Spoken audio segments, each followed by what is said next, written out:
بسم اللہ الرحمن الرحیم۔ السلام علیکم ورحمۃ اللہ۔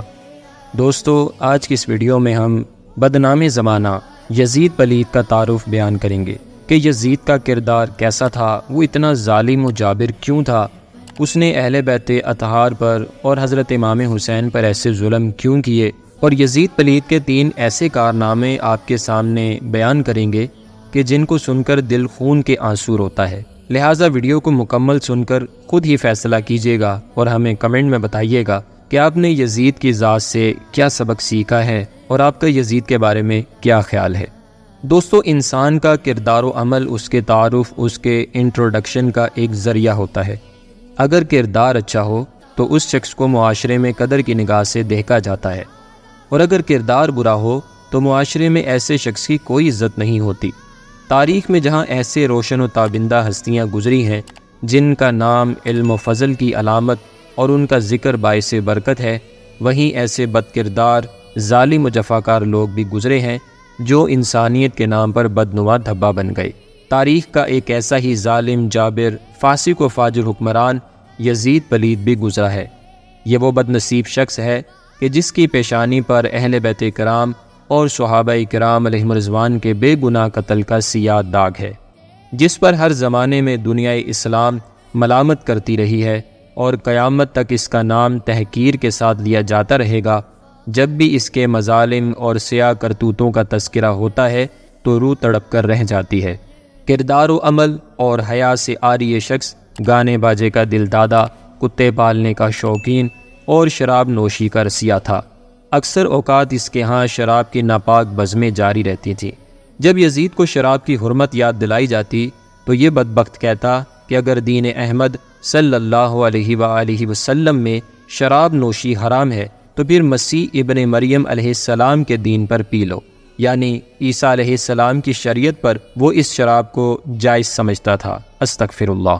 یزید پلید کی بدبختی اور شقاوت کے ثبوت کے لیے یہی اعمال کافی تھے، مگر اس بدبخت نے 3 ایسے دل سوز کام کیے کہ ایک مسلمان کہلانے والا ان کا تصور بھی نہیں کر سکتا۔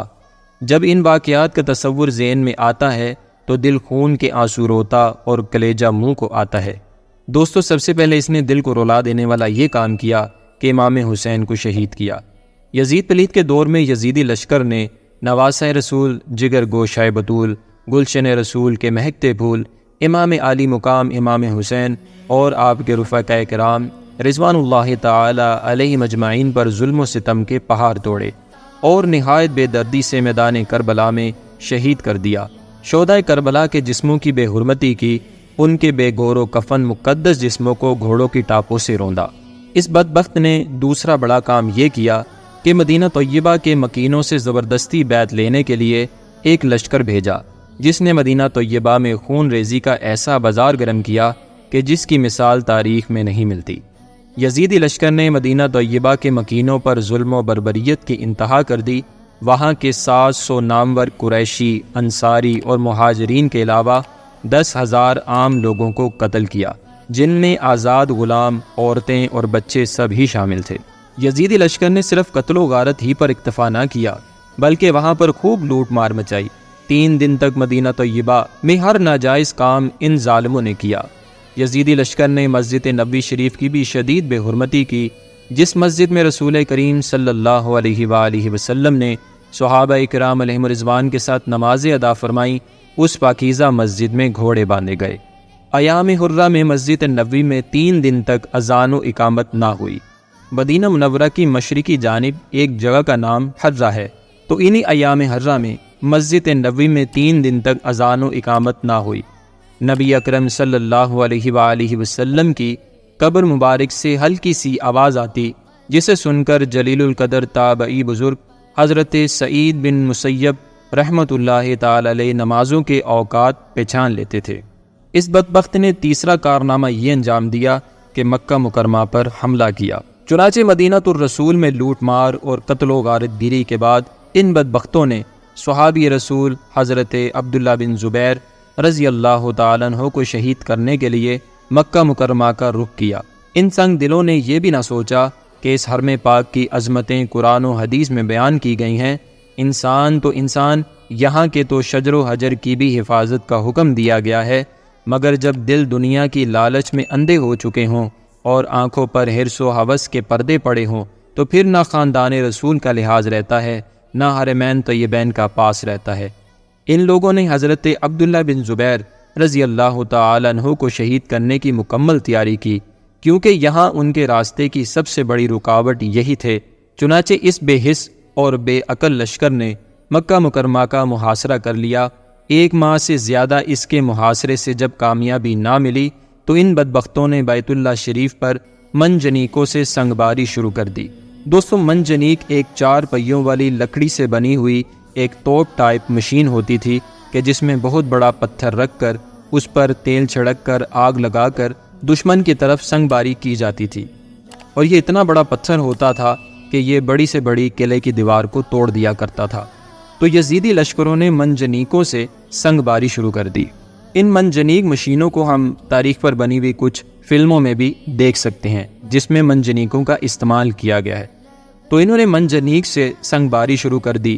اس پتھراؤ کے نتیجے میں خانہ کعبہ شریف میں آگ لگ گئی، اس کے پردے جل گئے۔ کعبے کی چھت پر حضرت اسماعیل علیہ السلام کے فدیے میں جنت سے بھیجے گئے دمبے کے سینگ محفوظ تھے، وہ مبارک سینگ بھی اس آگ کی نظر ہو گئے۔ ابھی یہ کبھی افعال جاری ہی تھے کہ یزید پلید کی موت کی خبر آ گئی۔ جس اقتدار کی خاطر اس بدبخت نے کربلا میں ظلم و ستم کی آندھیاں چلائیں، مدینہ طیبہ کے مکینوں کا خون اپنے سر لیا، بیت اللہ کی عظمت و حرمت کو پامال کیا، وہ اقتدار اس کے لیے کچھ زیادہ ہی ناپائیدار ثابت ہوا۔ بد نصیب یزید پلید صرف 3 برس اور 6 ماہ تخت حکومت پر خباستیں کر کے ربیع الاول 64 ہجری کو ملک شام کے شہر حمص کے علاقے حوارین میں کم و بیش 39 سال کی عمر میں مر گیا۔ اگر ہم سوچیں تو یزید کو اس چیز کا کیا فائدہ ہوا؟ نہ تو اس کا اقتدار اس کے کام آیا، نہ اس کا پیسہ، نہ ہی مال و دولت، نہ ہی اس کی حشمت و شجاعت اس کے کام آ سکی۔